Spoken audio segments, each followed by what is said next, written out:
Bueno, cuando hablamos acerca de enfoques, de métodos, de técnicas y de instrumentos, nos estamos refiriendo a distintos momentos en la investigación. Y es importante tener claro estos conceptos, digamos, desde su base. Si nosotros buscamos una receta de cocina, la receta nos va a dar unos elementos que se preparan de cierta manera y que nos terminan dando un resultado. Así que nos dan un procedimiento, lo que también llamaríamos una metodología. Voy a ver si encuentro algo para acá, para mostrar, no sé, algo que nos haya especificado cómo se hace un pastel. Digamos que esto. Digamos que tenemos aquí una preparación del pastel de calabaza. Para preparar este pastel nos dice que necesitamos unos implementos, ¿cierto? O sea, necesitamos unos instrumentos, pero también necesitamos unos elementos que son los que vamos a preparar y nos van a decir el modo de prepararlos.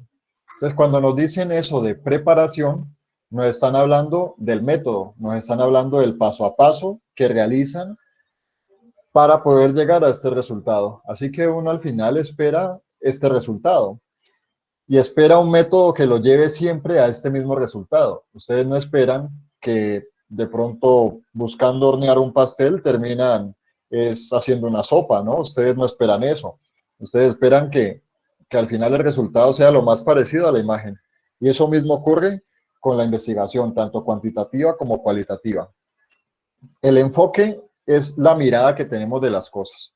Ya saben que si vamos a explicar, a controlar y a predecir, estamos desde lo cuantitativo, y si vamos a interpretar, a comprender y a buscar, pues esencialmente la realidad desde el punto de vista de quien la vive, vamos a estar desde el enfoque cualitativo. Así que ya hemos visto varios métodos, que está el hermenéutico, fenomenológico, el método biográfico, etnográfico, de investigación-acción, de teoría fundamentada. Y entre todos estos métodos vamos a encontrar unas técnicas. Así que podemos tener, digamos que en las recetas de cocina, un método para preparar algo, que es el paso a paso, pero al final este producto se va a ver distinto de acuerdo a la técnica. O sea, hay técnicas que son fritando las cosas, otras que son asándolas, otras que son dejándolas con otro tipo de, digamos, no sé, digamos que las técnicas sí las podemos tomar de distintas partes y van a terminar afectando de alguna manera este producto final. Así que tenemos un enfoque como algo bien grande, un método como algo que nos va direccionando y unas técnicas que se pueden prestar a todos los métodos. Entonces quiero que tengan claro eso, que las técnicas se prestan a todos los métodos y que incluso se prestan a los enfoques. O sea, yo puedo tomar técnicas cuantitativas o cualitativas para mi investigación. Lo único que no se presta entre los enfoques son los métodos. Los métodos sí no se los prestan entre lo cuantitativo y lo cualitativo, pero lo que son técnicas, instrumentos, sí se los van a prestar. Si yo coloco instrumentos de cocina, cuando hablo de instrumentos son de estos implementos, lo que yo pueda utilizar para hacer la preparación de todos los diferentes platos. Entonces, a eso mismo le vamos a llamar nosotros en investigación un instrumento. Los instrumentos son los formatos, el formato de consentimiento informado, el formato de las preguntas, el formato que guía cómo voy a llevar a cabo la entrevista. Esos son los instrumentos a los que nos referimos en la investigación. Entonces ya saben que enfoques tenemos el cuantitativo, cualitativo y mixto. ¿Qué métodos? Tenemos principalmente hermenéutica, fenomenología, etnografía, investigación, acción. Y en técnicas, pues las que vamos a ver hoy. Hay que resaltar que hoy vamos a observarlas, digamos, de una forma global, de una forma amplia, y ya en otras clases vamos a ir profundizando en las técnicas principales para que ustedes sepan cómo aplicarlas, para que aprendan cómo hacer eso.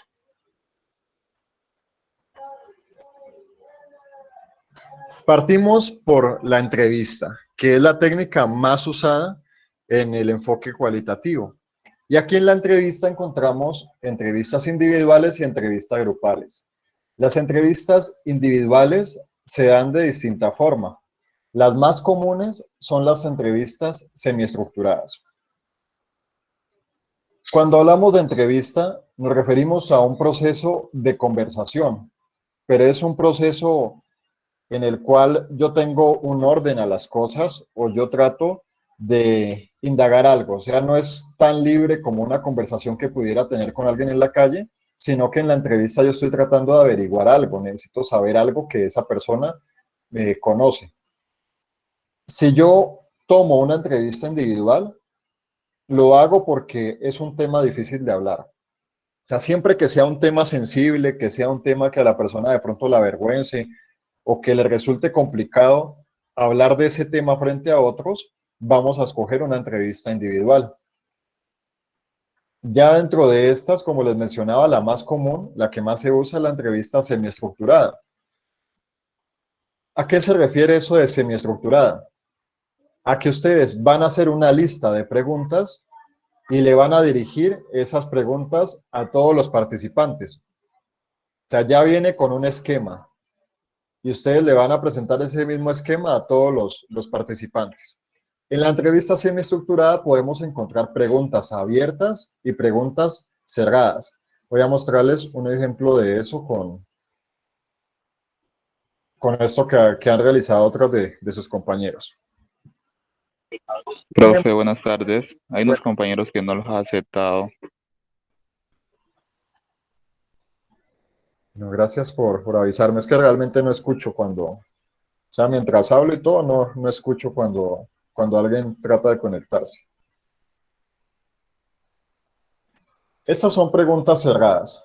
Cuando yo les pregunto, por ejemplo, sexo, y la persona me dice femenino o masculino. O sea, yo la cierro aquí. Recuerden que una cosa es el sexo y otra cosa es el género, ¿no? O sea, el sexo es el sexo con el que usted nace. Usted nace hombre o nace mujer. Ya el género es lo que usted decide ser. Si usted decide ser, representarse como hombre, como mujer, como otra especie, ya es algo distinto. En lo particular me gusta pues dejar las cosas solo en esta parte de sexo, femenino o masculino. Bueno, aquí tenemos entonces una pregunta que es cerrada. ¿Qué otro tipo de pregunta sería cerrada? Por ejemplo, si le pregunto sobre el nivel socioeconómico, lo mejor es dejar esto cerrado, porque cuando las personas me empiezan a responder, pues yo simplemente voy viendo cuántos me respondieron esto, ¿cierto? Hay un aspecto cuantitativo ahí que me facilita el análisis. Por ejemplo, en el nivel educativo, para evitar que la persona de pronto le escriba lo mismo, pero en otras palabras, entonces escríbaselo usted y le da esas opciones y ya solo marca la que corresponda a la persona. Entonces, ¿qué pasa? En lo semiestructurado tenemos ya un esquema como este.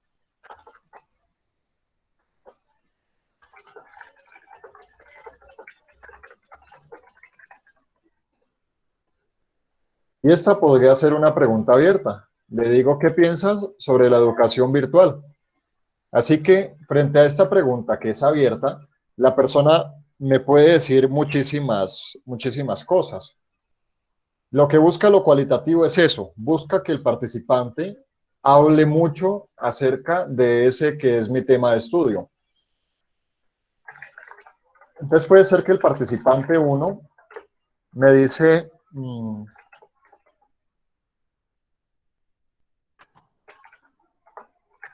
es buena, que el participante 2 me dice es mala, que el participante 3 me dice es buena pero también es mala. Mejor dicho, van a encontrar muchos participantes que les dicen eso y que ustedes quedan en las mismas. O sea, que ustedes quedan sin mayor información que analizar. Puede que ustedes se vayan felices a sus casas porque aplicaron 50, 100, 200 entrevistas, pero si al final lo que le dijeron a esos participantes fue esto, entonces usted con eso no hace nada. Necesita que la persona profundice. Por eso usted está ahí como investigador, generando la confianza y haciendo que la persona sea mucho más específica, que detalle mejor todo lo que le está diciendo. Así que vamos a encontrar otro tipo de participante que puede que profundice mucho. O sea, puede que diga, eh, En mi opinión, la educación virtual ha enriquecido mi proceso de aprendizaje.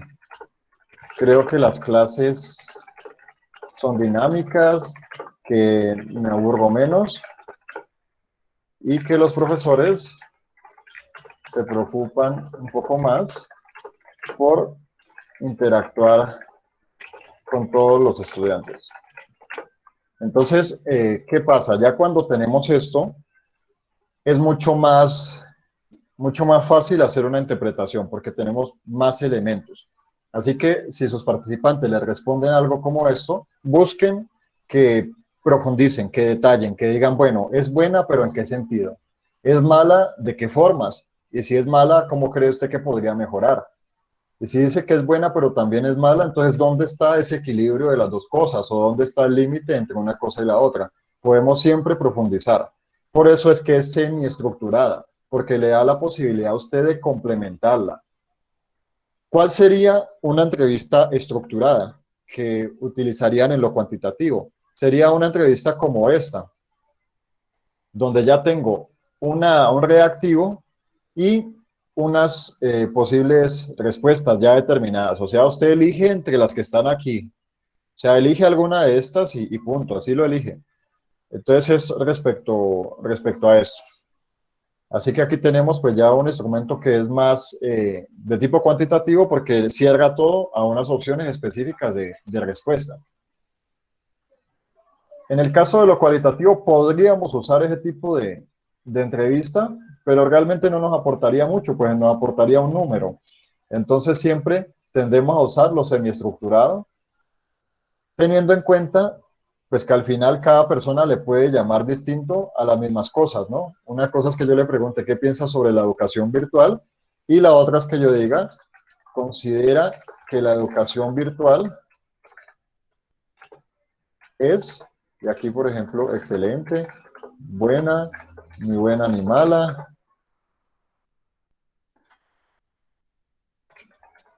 regular, mala. Supongamos que le pongo eso, ya tiene unas opciones de respuesta aquí. O sea, la persona me tiene que responder en esto. Entonces tengan en cuenta que lo cuantitativo siempre se va a ir por esta parte, mientras que lo cualitativo siempre se va a ir por esta otra, pero buscando que las personas me profundicen en esas respuestas que dan.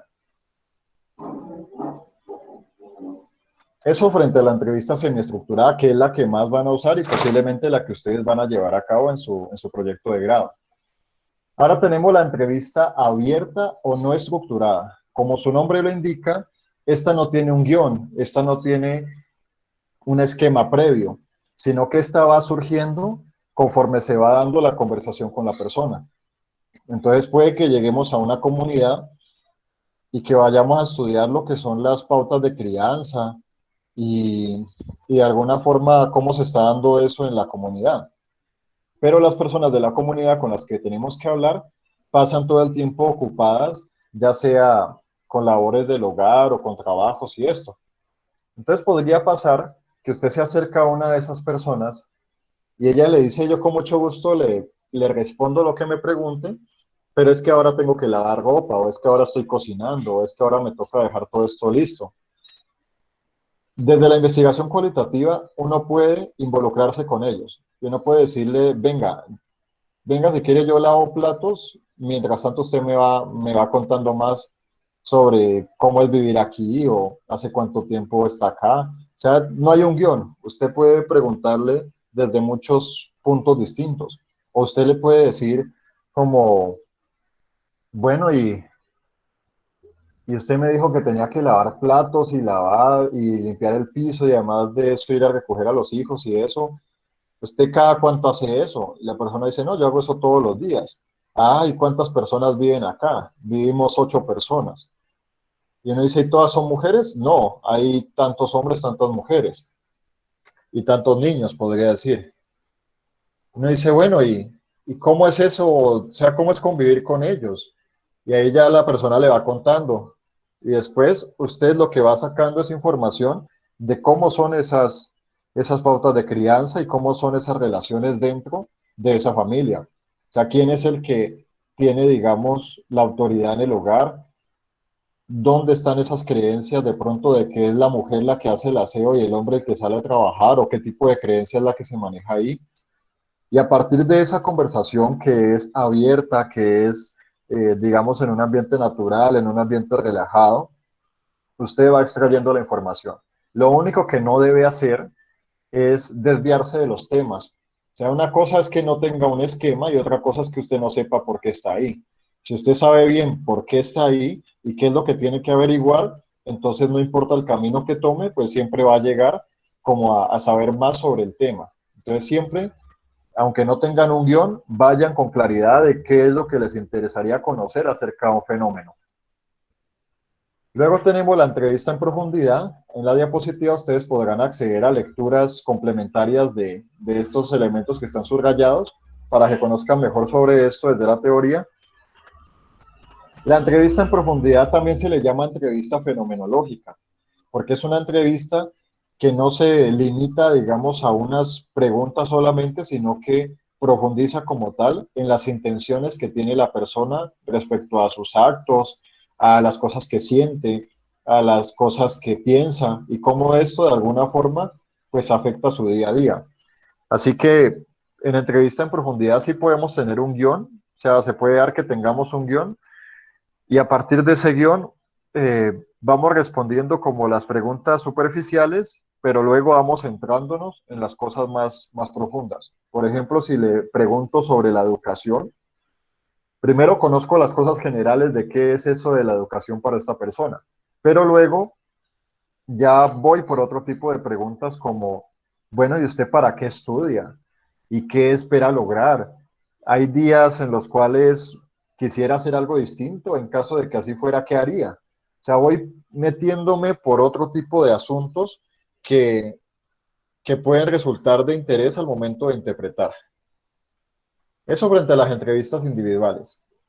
También vamos a encontrar entrevistas grupales y las entrevistas grupales las vamos a utilizar siempre que necesitemos de la interacción de los otros. O sea, siempre que sea un fenómeno que involucre a varios individuos, vamos a utilizar entrevistas grupales y que sea algo que las personas puedan hablar con otros, que no vaya a ser algo íntimo o algo que los avergonzaría, sino que vamos a hablar, por ejemplo, sobre la decisión de enviar o no a los hijos a la escuela. Entonces tengo un grupo de personas que van a discutir sobre eso y que todos van a poner su punto de vista al respecto y la interacción que tengan con los otros miembros del grupo los va a ayudar a, digamos, a discutir más, como a desarrollar más esas ideas. Entonces, digamos que esa entrevista grupal nos permite es eso, que en la interacción las personas construyan un discurso más elaborado y nos den más herramientas para poder interpretar. Aquí encontramos nuevamente lo semiestructurado y lo no estructurado. Esto es lo mismo que en la entrevista individual. Cuando yo ya tengo un esquema o cuando me voy sin un esquema, sino que solo voy fluyendo como en la medida en que veo la conversación y me gano la confianza con ellos. En la entrevista semiestructurada encontramos dos modalidades, que son los grupos focales y los grupos de discusión. Van a encontrar muchos textos donde los colocan como si fuera una sola cosa, pero son dos cosas distintas. En un grupo focal vamos a tener cerca de 6 personas, o sea, máximo 10, más de 10 no van a haber. Unas 6 personas que comparten varias características entre ellos, o sea, son parecidos entre ellos y van a hablar acerca de un tema. Por ejemplo, la depresión mayor a causa de el padecimiento de una enfermedad. Entonces, todos están ahí porque tienen depresión y esa depresión es causa de una enfermedad que padecen. Entonces, ese grupo focal se enfoca hacia eso. Y usted elabora una lista de preguntas y cada una de las personas le tiene que responder. O sea, van respondiendo en orden. Y al final todas tienen que haberle dado una respuesta sobre eso que usted le preguntó. Ese es el grupo focal. Ahora en el grupo de discusión encontramos que son entre 6 y 12 personas, máximo 14 personas, y tiene la característica de que todas las personas son distintas en su manera de pensar y en el lugar de donde vienen y demás. Así que en el grupo de discusión podríamos tener personas con depresión solo que unos están con depresión por una enfermedad, otros porque perdieron a un ser querido, otros porque eh, se cambiaron de trabajo o perdieron el trabajo, otros porque perdieron a su pareja. Así que esa, mm, digamos, Profe, los temas provocan que ellos, en lugar de llegar a un acuerdo, entren a discutir y a chocar, ¿sí? es que se me entrecortó en ese pedazo del grupo de discusión. ¿Qué Entonces, grupo para de ver si lo podría discusión? volver a repetir. Sí, claro, Jorge, con gusto. El grupo de discusión busca personas que tengan características diferentes precisamente para que discutan. Porque si hay personas que son parecidas y que piensan cosas similares sobre algo, pues ellos no van a discutir, sino que van a llegar a un acuerdo. Pero cuando son personas que vienen de lugares distintos, que tienen opiniones diferentes sobre un mismo tema, entonces eso hace que sea un grupo de discusión. Imaginemos que tenemos docentes que, que tienen unas distintas metodologías de enseñanza. Entonces, aquí en el grupo de discusión tenemos docentes que son del método tradicional, otros que son del método alternativo. Entonces, claro, cuando les preguntemos sobre el sentido de la educación y esto, pues ellos van a opinar cosas distintas. Para uno, el conocimiento está en el profesor y para el otro, el conocimiento está en el estudiante. Así que de ahí en adelante ya discuten. Pero si fuera un grupo focal, yo tomaría solo profesores de la metodología tradicional, supongamos. Entonces son todos ellos, comparten que son profesores tradicionales y van a hablar acerca de qué es la evaluación o de qué es el aprendizaje en los niños o algo así. Entonces, recuerden, grupos focales cuando me enfoco en personas con características similares y grupos de discusión cuando me enfoco en personas de características distintas que provocan precisamente eso, que discutan frente a un tema.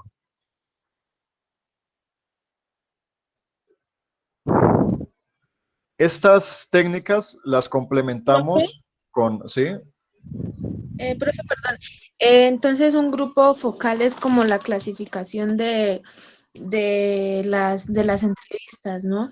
Digamos que yo tenga una entrevista grupal, entonces necesite hacer clasificar, pues digamos que hayan personas con problemas de drogadicción, mujeres con problemas de autoestima y eso, entonces el grupo focal se encarga de clasificar como estas personas y en realizar a cada grupo. ¿Sí?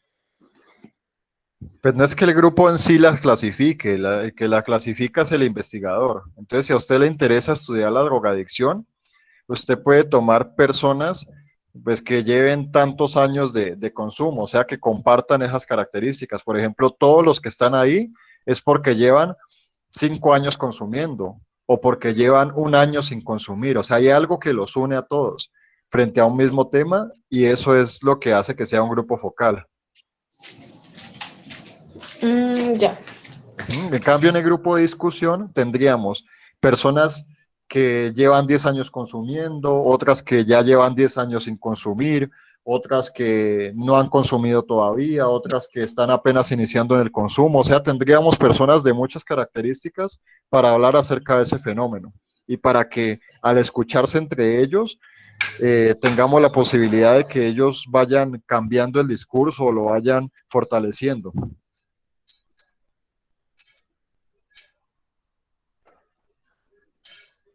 Las entrevistas, sean individuales o grupales, se analizan con la técnica de análisis del discurso, así le vamos a llamar.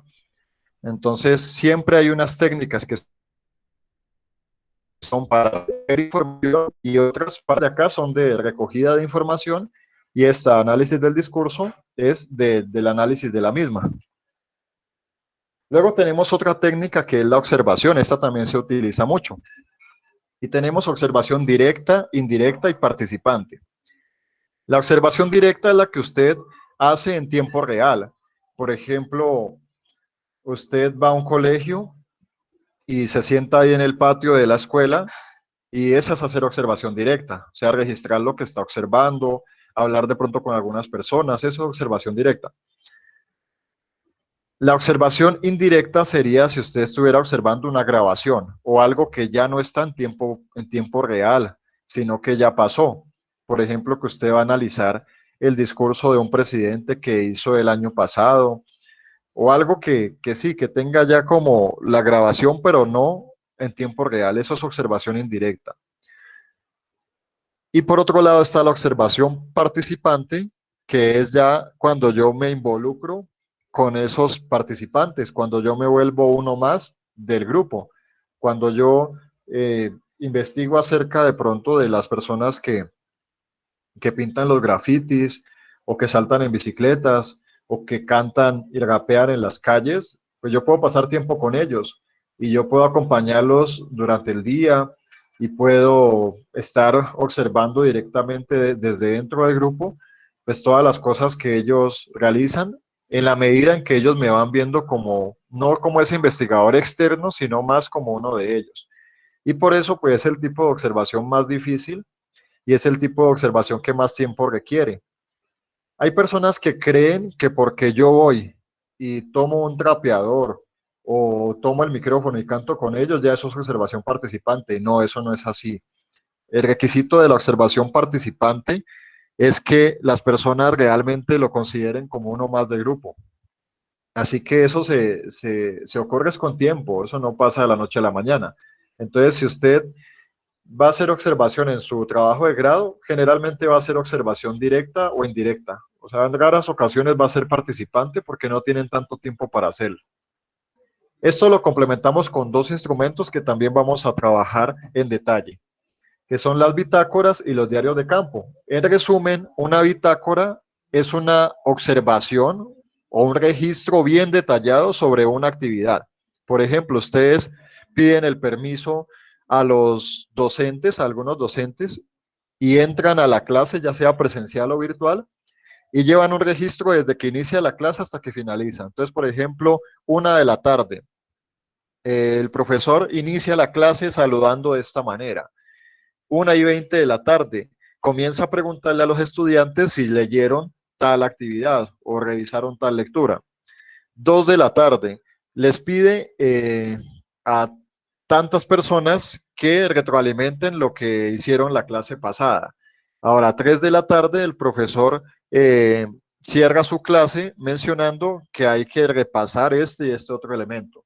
Esas bitácoras son valiosas porque cuando comparamos las clases de varios docentes nos damos cuenta de pronto de que algunos inician la clase tarde, otros ni siquiera dan la clase, otros utilizan una didáctica más interesante que capta la atención de los estudiantes, mientras que esos mismos estudiantes que estaban motivados en una clase están completamente desmotivados en otra de un docente distinto. Así que para eso nos sirven las bitácoras. Esto se utiliza mucho en los experimentos de laboratorio, o sea, las personas en la física, en la química, en la biología utilizan mucho las bitácoras para ir viendo cómo evoluciona, digamos, un elemento que dejen bajo cierta experimentación o comprobación. O sea, van viendo cómo cambia conforme pasan los minutos, horas y demás. Y tenemos también los diarios de campo, que son observaciones que ustedes hacen durante varios días. Entonces ustedes pueden ir, por ejemplo, a una empresa y están tratando de mejorar el clima laboral ahí. Entonces van la primera vez y entonces es diario de campo 1. Las personas se muestran motivadas por la iniciativa de trabajar el clima laboral, varios comienzan a preguntar dónde pueden conocer más sobre esto, otras personas comenzaron a llegar a la reunión aunque no hayan sido invitadas. Bueno, después uno sigue, diario de campo 2 y la fecha. En este día se planteó esta actividad con ellos, la mitad de las personas decían que estaba ocupada y no quiso participar. O sea, es todo lo que ustedes observen, no es inventarse nada, es describir lo que usted está viendo ahí. ¿Y para qué sirve esto? Pues para que ya usted, cuando tenga un registro de varios diarios de campo, pueda ver unos patrones que se presentan en eso y pueda identificar también de pronto qué fue lo que usted hizo bien o qué pudo haber mejorado. Siempre que vayan a práctica, así no tengan claro lo que hay que hacer, inicien haciendo un diario de campo, porque el diario de campo les va a servir como un diagnóstico y también como una evidencia de que ustedes ya están haciendo algo, o sea, que ustedes ya están observando esa realidad para saber qué van a intervenir de ella.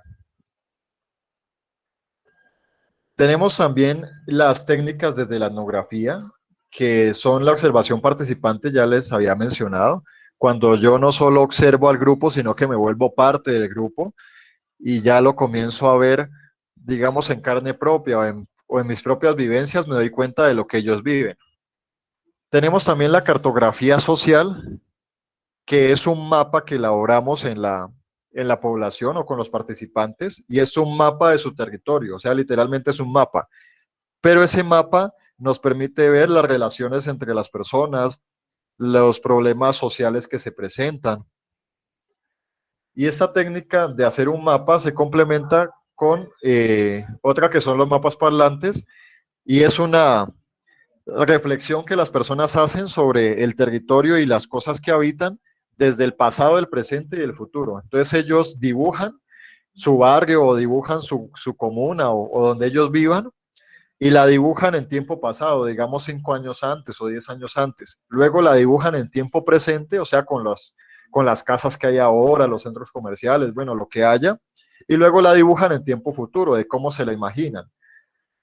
Y hacen esto distintas generaciones, o sea, la pueden hacer niños, adolescentes, adultos, para que sean todos los que pues vayan construyendo cuál es la comunidad que quieren. Y al final se unen los mapas y ellos exponen los mapas. O sea, ellos les dicen como que no, hace tiempo no teníamos acueducto, ahora ya lo tenemos, pero ahora tenemos más consumo de sustancias, o ahora tenemos más delincuencia en esta parte, o ahora tenemos más opciones de empleo, pero ya los jóvenes están yendo a otras partes. Entonces ahí se van dando cuenta de todas las dificultades y demás para hacer una intervención. Lo usa mucho la etnografía y lo usa mucho la investigación-acción y en especial la psicología comunitaria. Ellos recurren a testimonios, ¿sí? Lo de cartografía social, ¿qué era, profe? Es un mapa que usted elabora sobre el territorio. O sea, la cartografía es ir, digamos, haciendo ese mapa grande de todo el territorio, y los mapas parlantes, digamos que van de la mano con la cartografía, o sea, le sirven a la cartografía, solo que son una técnica un poco más pequeña, o sea, es algo más, eh, digamos, ya no de todo el mapa grande, sino como de partes de ese territorio que son las más conflictivas o las más importantes a tratar. Y en sí, tanto los mapas parlantes como la cartografía social lo que van a buscar es ver la situación que está ocurriendo con los participantes, o sea, la situación social, la situación cultural, la situación política, la situación económica, pero todo eso se hace es en el acto de ubicarnos en el territorio y pues a partir de eso ya surgen todos los significados que las personas le den a eso. Hay participantes que ven la tierra como una extensión de sí mismos y hay otros que la ven solo como un pedazo pues de tierra en sí que se puede explotar o que se puede manipular a su antojo, que no tiene ni un sentido de sagrado ni nada, sino más de utilidad. Entonces eso nos ubica ahí. Recuerden que, por ejemplo, Orlando Falsborda, el sociólogo colombiano, lo que hizo fue una cartografía social de la violencia en Colombia, yendo por diferentes regiones del país y a través de mapas, así, logrando que las personas narraran lo que había ocurrido con la guerrilla, con los paramilitares, con el ejército. Entonces, que ellos le dieran vida a esos mapas a través de sus historias. Entonces, aquí ya recurrimos a esto, a testimonios, que es lo que cada persona ha vivido. O sea, el testimonio es porque se vivió. Los relatos orales, que pueden ser cosas que la persona vivió o cosas que solo escuchó y ya viene como a repetir. Y las narraciones, que ya son unas construcciones de cada grupo. O sea, hay personas que ya tienen mitos, leyendas, que tienen ya como todo un sistema de valores y creencias que los vienen a narrar. Entonces tenemos como esas tres modalidades que nos encontramos ahí.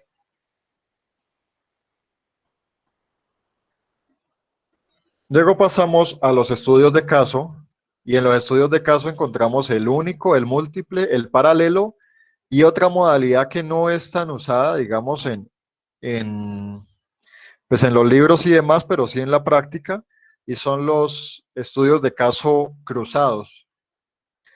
El estudio de caso va de la mano con el método biográfico. Ya vamos a ver cómo. Aquí encontrarán un texto que les recomiendo puedan consultar, porque pues, nos muestra realmente cómo es un estudio de caso. Nos muestra en la práctica cómo se escribe y todo eso un estudio de caso. El estudio de caso único es cuando tenemos una sola persona. Por ejemplo, la historia de vida de alguien que fue abusado en la infancia, que estuvo en las drogas, que lo maltrataron de distinta forma, que se le negaron muchas oportunidades y al final terminó saliendo adelante o al final construyó una empresa, ayudó a otros. O sea, es un estudio de caso único, o sea, no tenemos más casos de esos. Así que por eso va a ser un estudio único y a partir de esa historia vamos a poder narrar algún fenómeno. Por ejemplo, en qué reside el éxito o qué es lo que hace que unas personas que han sufrido en la infancia se vuelvan un problema para la sociedad, mientras que otros traten de contribuirle a la sociedad. Entonces ese es el estudio único. Tenemos también el múltiple, que es cuando distintas personas terminan cayendo en lo mismo. Por ejemplo, en una empresa, que todas las personas fueran despedidas al mismo tiempo. Entonces son estudios de caso múltiples. O sea, fueron varias personas que en la misma fecha fueron despedidas y vamos a narrar pues, las historias de ellos a partir de ese evento que los conecta. O sea, son múltiples casos sobre algo. O por ejemplo, yo puedo tomar cuatro mujeres que hayan sido engañadas, digamos que ellas se casaron y las engañaron, entonces son 4 casos múltiples, porque todas ellas tienen en común pues que son mujeres que estaban casadas y que las engañaron. También tenemos el estudio de caso paralelo, que son de los que más vamos a utilizar cuando estamos haciendo trabajos, por ejemplo, desde el enfoque psicoanalítico y que vamos a tomar un estudio de un paciente o algo así. Podemos tomar, digamos, 3 personas. Entonces, digamos que son 3 personas a las que, no sé, les tuvieron que amputar algún miembro del cuerpo, o sea, que a uno le amputaron una pierna, a otro un brazo, así, pero que todas ellas salieron adelante de distinta forma. O sea, todas están haciéndole frente, digamos, a eso de vivir sin una parte de su cuerpo, pero lo hacen de distinta manera. Así que se parece al múltiple, solo que aquí cada quien toma como su propio camino. O sea, ¿qué nos hace estar cercanos? Pues que a todos nos amputaron algo, pero somos distintos porque cada uno lo resolvió de distinta manera. Entonces, por ejemplo, si hablamos del tema del divorcio, podemos tener 3 casos paralelos. O sea, los 3 se divorciaron, solo que uno fue porque le fueron infiel, el otro porque pues consiguió a alguien que le gustaba más y el otro porque lo habían casado de forma obligada, entonces tan pronto pudo se divorció. Son casos paralelos. Y los casos cruzados son los que vamos a ver en abundancia en la serie documental que miraremos en unos minutos. Esa serie está llena de casos cruzados, que son personas que por alguna razón terminan relacionándose con el fenómeno que estamos estudiando y que necesitamos recurrir a ellos para tomar una parte más de esa historia. O sea, ya saben que no hay una verdad absoluta, entonces vamos y escuchamos la versión que tiene cada uno de ellos y a partir de eso ya nos hacemos como una idea más completa de la realidad. Los estudios de caso van de la mano con las técnicas de entrevista y observación. Así que digamos que son cercanos o son fáciles de realizar cuando estamos haciendo entrevistas y observación. Podemos hacer de una vez estudios de caso. Frente a las historias de vida es un poco más corto, porque ahí hablamos de 2 opciones, de relato autobiográfico, que es el que uno mismo cuenta. Por ejemplo, ustedes podrían narrar cómo ha sido ese proceso de estar estudiando en su carrera, de estar en 5º semestre, de haber vivido la parte virtual.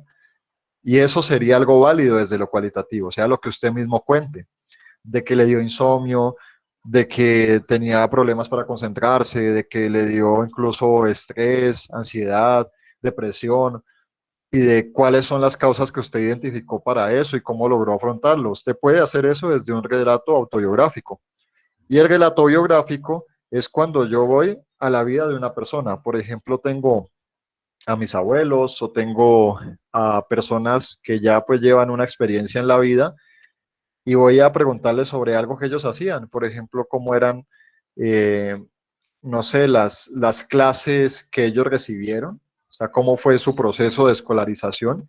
Y luego eso me sirve para comparar si la educación ha cambiado en este tiempo o si las mismas cosas que le dieron a mi bisabuelo me las vienen a dar a mí o a mí también me las orientaron en la escuela después de tantos años de diferencia. Entonces, para eso nos sirve el relato biográfico, algo que se centra en la vida de una persona, pero que no se limita a eso, sino que a través de esa vida yo conozco también cómo era la cultura de ese tiempo, cómo eran las relaciones entre las personas, qué era lo que se consideraba importante y qué no, cómo era la economía. O sea, la persona en su vida me permite dar cuenta de muchas otras cosas, como también miraremos en la serie documental, que es precisamente desde pues un relato biográfico. Y aquí esto se complementa con técnicas que vamos a ver también en la serie, que es la técnica de revisión y análisis documental. El análisis documental y la revisión documental son dos cosas distintas. Es cuando yo reviso, por ejemplo, álbumes fotográficos, cuando reviso actas de nacimiento, de defunción, de matrimonio, o sea, cuando miro algún documento, sea cédula, sea cualquier otro documento, estoy haciendo una revisión documental. Y cuando analizo esos documentos, le llamo análisis documental. La revisión documental y el análisis documental hacen parte de la historiografía, que esa nos lo dio la disciplina de la historia. O sea, los historiadores son los que más conocen de esto de la historiografía, que es esencialmente narrar una historia o reconstruirla a partir de los documentos que poseo. Entonces, generalmente en cada ciudad hay un lugar de memoria histórica en el cual yo puedo acceder a documentos de esa ciudad, sea de su fundación, de situaciones que se presentaron, de deudas con la ciudad, de recursos que se gestionaron, bueno, de todo eso. Y a partir solo de esos documentos, pues yo puedo narrar una historia.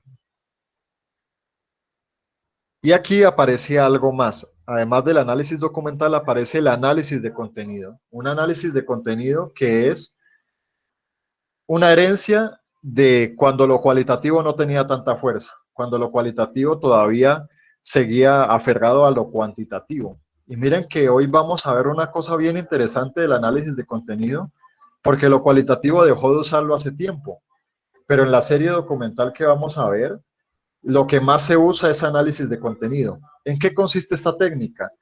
En que usted mira lo que la persona dice y se da cuenta de las cosas que dice y cuántas veces las dice. Entonces miren que en ese sentido es cuantitativo, porque dice, bueno, ¿cuántas veces usted menciona la palabra odio, la palabra rechazo, la palabra guerra, la palabra amor? Entonces se creía que eso era algo obsoleto, porque pues usted no podía confiarse en que porque una persona nombra varias veces algo, eso sea importante para él. Pero en la serie que vamos a encontrar, sí nos vamos a dar cuenta de que las veces que una persona nombra algo, resaltan de alguna forma que ese algo es significativo para esta persona.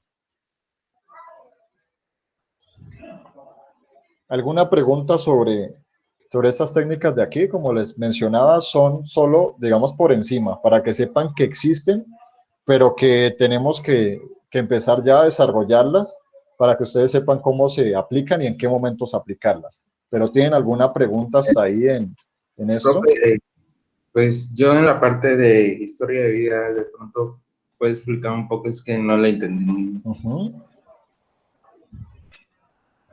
Bueno, Junior, la parte de las historias de vida que hacen parte de lo que llamamos método biográfico, o sea, se encuentran de las dos formas, como método biográfico o historias de vida. Estas van a tratar de mostrar aspectos de una cosa, de un fenómeno, a través de la vida de una persona. Entonces, por ejemplo, si usted quiere ver cómo era la crianza hace años o cómo es la crianza que las personas están dando ahora a sus hijos, usted puede centrarse en la vida de uno de estos padres. Entonces se centra en la vida de uno de estos padres y le dice, bueno, cómo fue su infancia, en qué escuela se formó, qué parejas tuvo, de dónde surgieron las creencias de pronto de que un hijo con a punta de correa aprende mejor que hablándole. O sea, nos centramos en la vida de la persona para poder comprender mejor un fenómeno, en este caso la crianza, pero también podría ser hacia otras cosas, por ejemplo, las relaciones de pareja. Entonces, tomaríamos una persona que viviera de pronto otro tiempo y que nos dijera, bueno, cómo ella termina estando casada 30 años con su pareja, ¿no? En un tiempo en el cual las relaciones son efímeras, son pasajeras y ya cada persona cree que 4 meses en una relación es ya una vida, que es mucho. Pues, ¿qué nos podría decir una persona que llevó 30 años casada o 30 años con la misma persona? Entonces, ahí es importante las historias de vida porque vamos a profundizar en lo que esa persona vivió y a partir de lo que vivió vamos a entender mejor el concepto que ella le da a las relaciones de pareja y de pronto nos lleva a reflexionar qué está pasando ahora con las relaciones actuales. Listo. Bueno, ¿alguna otra duda? ¿Saben lo que les haya generado? Díganme ahora y para dejar de una vez como más claridad hacia esto.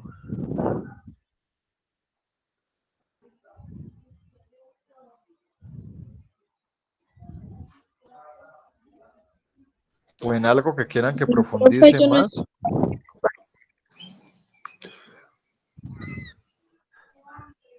¿Sí la escucho? No.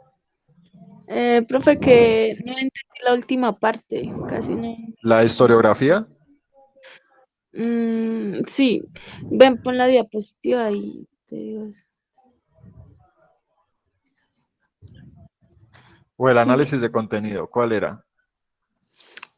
sí, desde ahí. Es que una parte que se me entrecortó hasta el final y no entendí lo último que usted explicó. Bueno, este es el método que utilizan los historiadores. La revisión documental es que voy a ver documentos. O sea, voy a ver papeles que sean de esta persona, actas, o sea, todo lo que haya quedado como un documento me va a servir para acercarme a una historia, o sea, para reconstruir qué fue lo que pasó. Puedo tomar incluso eh, recortes de periódico, o sea, todo lo que haya ocurrido en un tiempo, lo puedo utilizar para reconstruir esa historia. Y aquí utilizo el análisis documental, que es simplemente decir que voy a analizar esto que ya revisé. O sea, revisar documentos es buscarlos y analizarlos es hacer ya una interpretación de los mismos. Y el análisis de contenido se sigue utilizando en esto de la historiografía para saber cuántas veces se menciona algo. Por ejemplo, si están tratando de estudiar el tema de la esclavitud, les interesa mucho saber cuántos esclavos eran liberados, cuántos otros pedían su libertad, cuántos la pedían no para ellos, sino para sus hijos. Entonces estamos haciendo un análisis de contenido. Voy a tratar de mostrárselos en otro aspecto.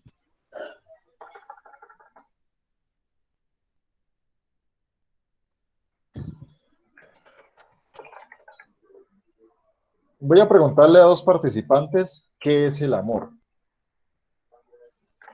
A ver cómo lo describo acá.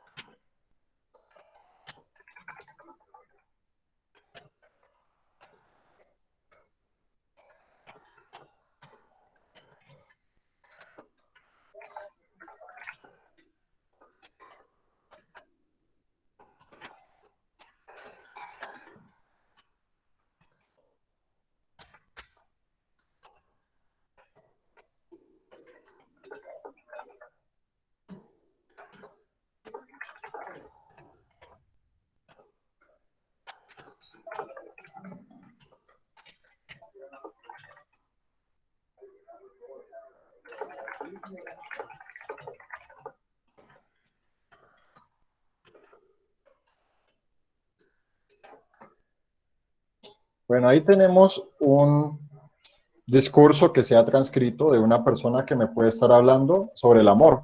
Entonces, qué nos decía el análisis de contenido?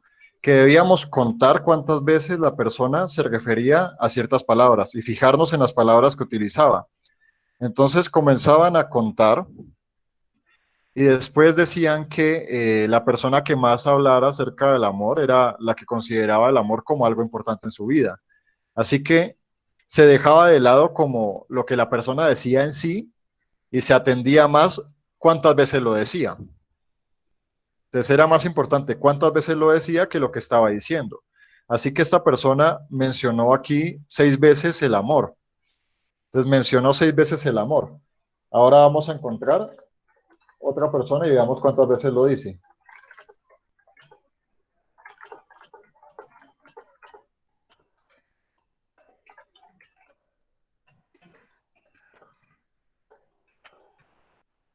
Y aquí teníamos una persona que mencionó esto una vez. Entonces, ¿qué pasa? Aquí esta otra persona decía, para mí el amor es lo único que importa y lo que realmente necesito en mi vida. Mientras que esta otra persona, nombrándolo 6 veces, no dejaba de decir lo mal que se sentía al haber amado, la decepción que era el amor y la importancia de no volver a amar nunca. Así que esto fue lo que provocó que ya no se atendiera tanto el análisis de contenido, sino el análisis del discurso. O sea que a la larga, este discurso que me estaba presentando aquí era de querer ese amor, mientras que el discurso que me estaba presentando acá era de no querer amar más o no querer sentir más ese sentimiento. Entonces, aquí sí vamos a encontrar análisis de contenido en la serie que vamos a observar en unos minutos, porque pues ustedes van a ponerse en el papel de los investigadores que van tras el rastro de un posible asesino y cómo llegan a descubrirlo. O sea, a ver si pueden descubrirlo. Entonces, vamos a encontrar muchísimos elementos cualitativos y entre ellos va a estar el análisis de contenido de ver qué palabras utilizaba esta persona, cuántas veces las utilizaba y más que lo que quería decir con ellas, en qué contexto las utilizó. O sea, es tratar de seguir una huella bien interesante, pero yo creo que de forma aplicada lo van a entender mucho mejor que en lo que les estoy mostrando ahora. Así que el objetivo de ver la serie es para que vayan identificando estas técnicas que les estoy mencionando acá, pero las vayan viendo ya en cómo se aplicaron en un caso real para ir tras la pista de un asesino. ¿Alguna pregunta antes de iniciar la serie? Profe, una diferencia entre una bitácora y un diario de campo. Ya, que la bitácora es un registro bien detallado, puede ser minuto a minuto, hora tras hora, sobre algo que usted esté observando. Mientras que el diario de campo es más general, o sea, él no saca hora por hora, sino que él hace como una observación del día. O sea, él dice como un resumen del día. Entonces la bitácora sí es más detallada, que usted tiene que estar ahí mirando el reloj y escribiendo las cosas. Entonces esa sería la diferencia. Además, el diario de campo observa varias actividades, mientras que la bitácora se concentra solo en una actividad. Entonces, si ustedes están observando, por ejemplo, a un niño, si ustedes observan los cambios en un niño que tiene fiebre o que le dio algún virus, ustedes pueden hacer bitácora, como que 6 de la mañana se tomó la temperatura y tenía tantos grados centígrados. Se le aplicó tantas dosis de esto, se le suministró este medicamento. Bueno, después dice 6:30 de la mañana, la fiebre descendió a estos grados y se procedió a darle agua. 10 de la mañana ya se ha mantenido estable, pero comenzó con una tos. 2 de la tarde vuelve otra vez la fiebre, no tan fuerte como la primera vez, y se vuelve otra vez a aplicar este medicamento. Esa es la bitácora, eso la hace muchísimo el personal de medicina y enfermería. Mientras que el diario de campo sería, por ejemplo, visitando a este niño durante, ¿qué? 2, 3 días, viendo todo lo que registro de él. Por ejemplo, llego y se observa motivado, se observa consciente del espacio, los padres le han estado brindando atención, así que se les da la recomendación de seguir aplicándoles, digamos, este medicamento y que sigan con reposo y agua. Y vuelve al otro día. En este momento él sigue mejorando, se observó esto, esas son las diferencias. O sea, el diario de campo es algo que yo voy haciendo general cada día, mientras que la bitácora es algo bien específico de una actividad concreta.